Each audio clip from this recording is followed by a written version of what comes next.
5, 4, 3, 2, 1, drop that. Welcome to the Test Guild Performance Podcast, where we get together to learn more about performance testing and site reliability with your host, Joe Colantonio. Here it is.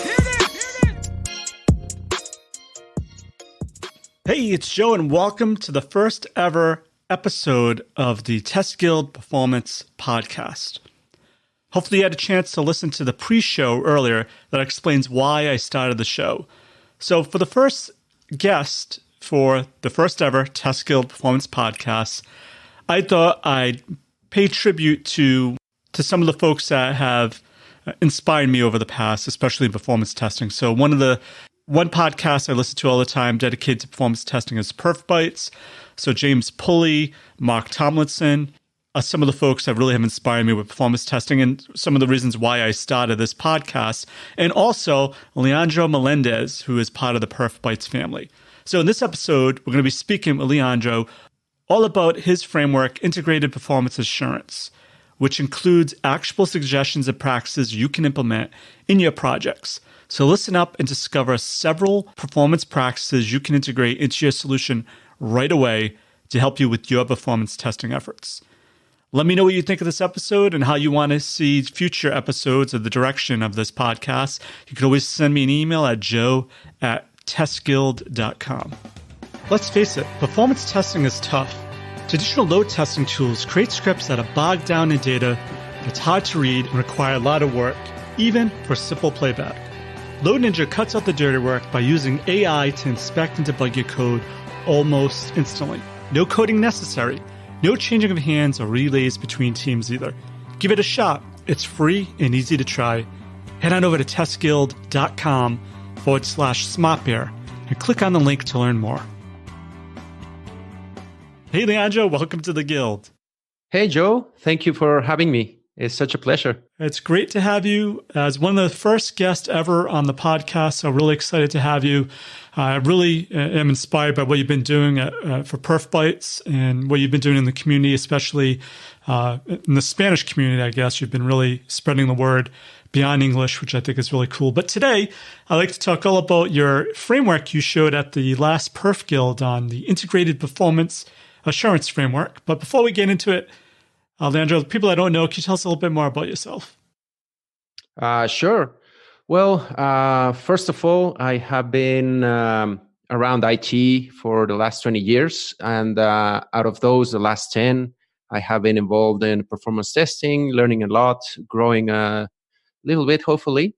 And through experience in several projects, I started to notice biases, ignorance, and certain difficulties and several places where I found people that were not following best practices or knew about performance testing, which as a performance engineer, you could figure drove me nuts several times. So I decided to start trying to teach basic topics about performance and, if possible, a little bit more advanced topics with an alias in internet. I'm known as well as the Señor Performo. I started with a blog and writing up descriptions on performance testing, best practices, guides, and whatever I thought could be helpful to not to walk into some of those issues or peculiarities that I found in several projects. And after that, I was invited by the Perf Bites team to contribute in Spanish, as you well mentioned. I started to work on the Perf Bites Español version of the show, where, as you mentioned earlier, I am trying to help all the Latin American community and Spanish-speaking, whoever can pick up Spanish, I'll be happy to give some information. The Latin American market especially has a lot of needs for performance testing. And sadly, for many of them, the language is a pretty tough barrier. So if I can help them to cross those barriers, that's my mission. And that's what I have been doing for the last, at least with Perf Bites and Español. It's been about a year now that I have been trying to spread the word of performance. Awesome. So you did mention you have a lot of years of experience, and you still see a need for basic topics. So I'm just curious to know, like at a high level, what's the IPA framework? Is that something that helps address maybe some misunderstandings that we have in the performance community? Yeah, I started to create it departing from the point where I noticed that many companies, not only in Latin America, but in the USA and Canada, where I work on, I'm a consultant, so I'm at a different customer every month or 2 months. And I started to realize that many of them had some of these biases, as I mentioned. Everybody's trying to provide performance metrics through load tests, and even it's something that also that drives me nuts. Many places I have found that they do not know or are aware of the difference in between a load test and a performance test in general. So the IPA framework that I started to devise helps many companies that do not have any of these best practices. Many are trying to gather some metrics through load tests, again, as I said. And the IPA framework helps to gather or have those metrics, if possible, out of the box on the solution, in the case that it's a solution that you are developing, and trying to help to not to have that need all the time. Many companies, I would say, I need the response time for this, let's say a stored procedure, something that a cron job or something that is not triggered by a user or a load test. And they try to do it through an automation for load testing, where the IPA framework can help to receive some of those metrics without having to go mindlessly, if I would call it in a way, to a load test right away. Very cool. So that's one of the questions you do address is performance is not load testing. It is a great misunderstanding. What is the difference for someone that doesn't know? So I've come up with a definition for performance testing in general, where I usually teach it as 3 pieces. Performance testing, as the name says, is testing. And that's another confusion, where you have performance optimization, performance planning, and several other tasks that are afterthoughts or are around performance testing, which are confused as well. So performance testing consists of 3 parts. First, you are testing, of course. You are validating the response time of any action or any input that you put on your system. This is recorded in seconds, milliseconds, several times. But this is the first component. You always measure time. How fast is your application? The second component is to check your infrastructure. When you are triggering this application, you want to see how the pieces of your system measure. You gather metrics generally through monitors. And that's generally the second piece. You try to check every piece of your solution: servers, load balancers, switches, routers, networking, databases, anything that could be involved in your solution. You want to see how it does. And the third component is a given use. This is where the load test falls. The given use that you would like to measure in that case is load, having several users. But a performance test can come out of just having a single user clicking here and there, and you can gather results. That use could be taken as a baseline or a single user test. And it is not necessarily being done through automation. You can have a real person just clicking at the application and gathering a response time and checking your hardware, how it measures under that single load. And that's why I try to encapsulate everything. Every type of use that you can give to an application can consist of a performance test. A load test is a specific subfamily of a performance test. Sometimes I say that performance testing would be an equivalent of Microsoft Office. and a load test is Word, just a component of it. Word is heavily used, probably is together with Excel, two of the most heavily used components of Office, but it's not Office. So I guess, one of the big things I think you mentioned is when someone engages you for performance testing, they usually want to they assume it's a load testing type of scenario, but they also don't seem to know their infrastructure or what they're even doing. So I think the first step in your IPA framework was know yourself. Could you just talk a little bit about that before you actually jump into any type of performance testing? Yeah. So as you well mentioned, when I'm invited to help performance testing an application, the customer most of the time thinks of a load test. They usually refer to this performance something they're not even sure. At times, it might be even a checkbox in their project plan or something that they are required to do. A first step when you have to do a load test is to know the numbers, know how much you have to simulate, know how much you have to hit a given action or a function or something that the system to be tested can do. And several times, it's so frequent that I could count it almost as a rule when I get to a new customer. They do not know this. They do not know how is their system doing. And several times they look for us to try to figure these things out from the load test. But we end up in a situation like the chicken and the egg, which one came first. And generally, it's a recommendation by several performance engineers, gurus, and where I am basing this or gathering this recommendation is from Bob Westcott's book, the Every Performance book, I believe is the name. And there he mentions that number one, the step number one in any performance endeavor is to know the system, to know how much is it being used, how many times an action is being triggered, how it is doing under current circumstances. And some of those metrics, you don't need a load test to know them. There are several other routes that you can take to be able to gather that information rather than a load test.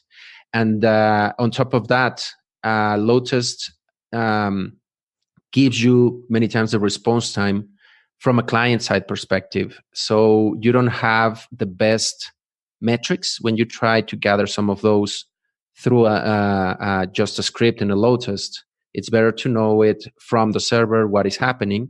And then you can add some of the latency that you will see. Many times you will have the processing time and the latency, and you will not know the difference. And you are just like tapping and trying to figuring out crudely, if I can call it in a way. So that's why I am always suggesting you can know these metrics many times, and you should have them from scratch without needing a load test to gather them. Generally speaking, this is, I would say, the wrong approach or not the most efficient one. So how do you get the metrics then? Is this where you come into, I think you have a shift left approach where if it's in development, you should catch it in development before you even get to the full blown, load type stress test. Is that how your framework works, where you shift it left so that you are capturing metrics earlier in the software development lifecycle first? Yeah, this is a set of steps that I came up with from the need from agile projects. But I think this is something that should be switched left even in waterfall projects. I mean, it's some information that should be available as the code is developed and released into the QA environment or even the debugging environment. There are metrics that you should be getting right away without waiting to get to the point where we, the performance engineers, are trying to automate it.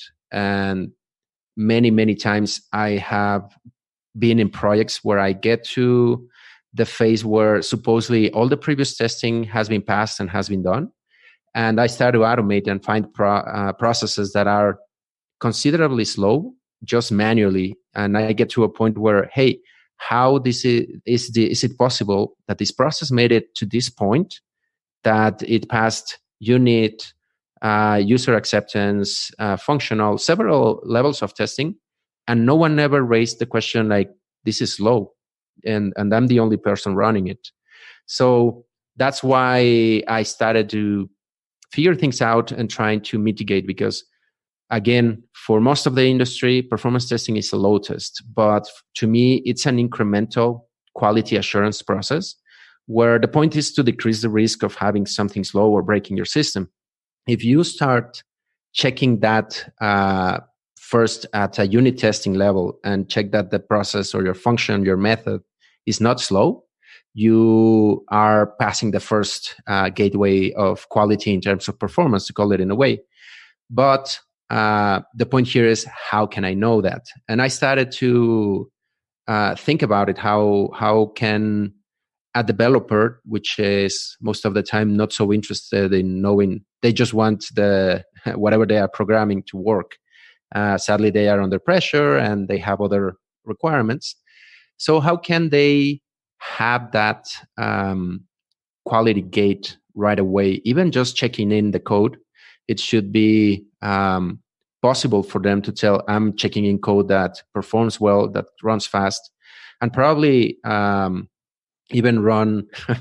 Mark Tomlinson made a little bit of fun of me calling this way, but I call them mini load tests, where if you know that how fast is your code executing under a single thread, and you can somehow call that code from the developer machine parallel. Let's say I run a 5 to 10 thread test, which counts as a load test, but it's tiny, which sounds like words that you shouldn't put together. But it's you pass the first gateway of quality in terms of performance by assuring that your code did well. You had a mini load test, the code executed, and you could send it several times. The developers just checking code, they managed to make it work, and they more or less say, I'm done with this, next functionality that I have to program.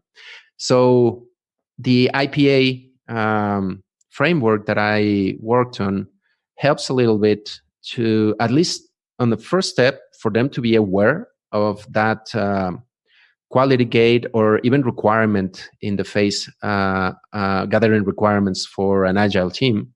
When you have that in your to do or to pass check marks, you guarantee that at least that first step is being fulfilled. It's incredible how many times we performance engineers get to points where we wonder, how is it that no one else notified this earlier? Absolutely. I love the concept of these mini load tests almost. Mostly when people are developing, you have 1 or 2 developers banging on the system, but then you get to like 3 users or 5 users, and all of a sudden you see really degradation quickly. So I don't know why more people don't try that approach. Yeah, and if you do that, you avoid several issues that we find that issues or errors that developers have at times when they are creating code. And several times I've seen the code is not optimized to be parallel executed. It shares variables. There are some bugs that can be even detected at that point, that sometimes they make it to production, and that's big trouble when that happens. So your approach is kind of very developer-centric almost. And I think one of your phrases was, don't automate everything. Is this tie into that? Or what did you mean by don't automate everything in your IPA type framework approach? Well, my approach generally in terms of performance, I like to measure everything, but not automate everything. I follow up religiously the Pareto principle, where 80% of the load in your system generally is caused by 20% of the tasks that your system can do. So focusing on the other tasks that your system can do and trying to load them, it's a mistake. When, again, many companies confuse load testing automation in the goal that they can achieve, or why it was why it came up to be. Load testing automation, as the name says, it's generally for load testing. If you have a process that happens once a day, once a week, or I would say even once a minute, it's very easy for you to manually generate that load and get away with it rather than spending several hours of a scripter, a performance engineer, which we are not that cheap to get us automating a process that you can easily invite a user or someone that might not be as expensive as a performance engineer, and ask him, hey, could you click this a couple of times while we are running the big load test? If it is a process that you are concerned about, but you should measure everything else and know how it is doing, where even if it's a single click or through a load test. And that's another component of the IPA, trying to have everything measured and know how your system is doing, no matter how small is the amount of clicks, load, or interactions that you have with it. So I guess the sticky point here is you can measure everything, but how do you know what's important? Like what metrics? I think you have a saying, metrics should be a fact. You may be collecting all this information, but how do you know which metrics you should look at that are really telling you true information that you need to know about the performance of your application and the test? So again, I would say the most important ones where you do not want something not performing, the critical ones, are the ones that consume that 80% of your load. And it's usually very easy to identify. The ones that you have the most hits, the ones that happen the most often, those are the metrics that you should put a special attention to. There are others where it's good to have and to know how your system is doing, but it's, again, not so critical. I don't like to say this. You could skip some of those, but my personal taste is to have at least a baseline for everything that your application can do.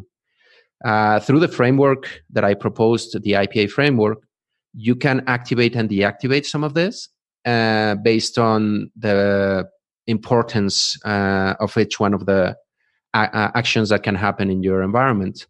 But again, I would like to have as many as possible. I understand that there are sometimes environments where the load is so big that the metric gathering and logging can become a bottleneck itself. But I like to give the example that if you want to push the system that high and you're starting to have the metric system as a bottleneck, you should consider expanding it. And the example that I give to exemplify this, these metrics could be like all the instrumentation that your airplane has generally: altitude, latitude, speed, fuel, and there must be thousands of metrics that an airplane gathers. And if you are trying to put more people in your airplane, let's say users in your system, and for the sake of pushing more people, you start to take out these metrics, these instruments in your airplane. Personally, I would not like to be on that airplane. And something similar should be applied to your applications. It's crucial and very important for you to know how your applications are doing, even in production. Even if you have a very busy production, you should consider expanding it rather than saving resources on something that I might be a little bit biased as a performance engineer, but I think it's critical. So you did mention the IPA framework, both the metrics, how you're getting it with code. I don't think we actually talked about it though. So get these metrics, usually you start off as like coding something simple, as like a stopwatch or something approach to a method. Like how do you code or instrument your code to give you these metrics if someone's just trying to do a homegrown type approach? So most of the implementations that I have done around this, it's, as you say, homegrown, and they start from the application that we are creating. It depends on the code, what version, what they are doing. But as you well said, Generally speaking, it's just to put a start timer and end timer in most of your methods or functions in the code that you are creating that can be reported somewhere else. Another first or initial step is to try to create a method or function or a call that is easy for the developers to implement and to put more or less like brackets, start here, end here, and inside of your code to be able to track all the steps that you are doing. And that becomes like a method of a class or something that you call in every piece of your code, and that even on some instances we have placed rules for the checking that if the code doesn't have it, is rejected. So at an initial state, the very, very basic that I would recommend is to have that start timer and end timer, and the function that is able to report those metrics elsewhere. Sometimes it has been reported to databases, to plain text files as logs, or even something more complex to have the Splunk forwarder to pick it up and put it in a Splunk server, or with Elk, the Elasticsearch to be enabled. So that's why it's this proposition of framework is very mutable, and it depends a lot on how your solution is being implemented and what are your needs. But the very basic and minimal, it's to have the timers and somewhere to send the logs. You can add on top, is like the cherry on the cake. You can also add utilization information, like what user was running that process, from where was it, what data did it use, what process was it, and some other things that even exceptions that help you to trace errors. And if this functionality makes it to production, you have a mechanism to easily activate some alerts if something happens, if something goes slow, or if you need to trace anything. You can be one step ahead of a customer call saying, I have this problem. You can even say, I know it's this, and this, and we're working on it. Cool. So I could see some developers giving pushback to this approach. Are there any open source APM type solutions that could pull up these metrics for you? Yeah, there are several APM tools that can do this. As you mentioned, open source and paid. I generally recommend to have them not only in production environments, but in QA and dev. Many of these solutions give very similar metrics from what I propose. The basic ones are response times again. What this approach has above some of these solutions is the utilization patterns or information that you would like to track. Some implementations, we even added an incremental counter for you to know what were the steps of the user going through your system, and to give you the opportunity to create test cases from real user patterns in your system and to mimic them. So I would even recommend to have both an APM and the IPA or any version or similar approach that you can apply. All right, Leandro, before we go, is there one piece of actionable advice you can give someone to help improve their performance testing efforts, and let us know the best way to find or contact you? Okay. Well, I think that word of advice would be keep learning, keep growing, read as much as you can regarding testing topics or performance testing in general. Again, know your terms. As the book says, let's call a spade a spade. One is performance testing, the other one is load testing, and make sure that everybody knows it. And as contacting routes, I am on LinkedIn, Facebook, and Twitter as Señor Performo. We have also groups on all of those platforms for Perf Bytes Español. If you are a Spanish speaker and you want to learn a little bit more about performance, you can always access through any of those. And again, if you have any questions or anything that I could help, we have several channels with the Perf Bytes teams and any of the groups. We are always answering, helping, And if you want to send a question, if it's in Spanish and if you would like to have it in the podcast, it's preguntas@perfectsesp.com. I'm sorry. And if you want to learn a little bit more, there's my blog, Señor Performo. It's www.srperf.com. Senior Perf or something like that. And I think those are the main channels that you can reach me. Thank you, Leandro, for your performance testing awesomeness. For links to everything of value we covered in this episode, head on over to testguild.com/P like performance 01. That's testguild.com/P01. And while you're there, make sure to click on that exclusive sponsor section to learn all about SmartBear's awesome performance testing tool, Load Ninja. So that's it for this episode of the Test Guild Performance Podcast. I'm Joe, and my mission is to help you succeed with your performance testing efforts. As always, test everything and keep the good. Cheers. Thanks for listening to the Test Guild Performance Podcast. Head on over to testguild.com for full show notes, amazing blog articles, and online testing conferences. Make sure to subscribe to join the guild and continue your testing journey. This has been a Joe Calantonio production.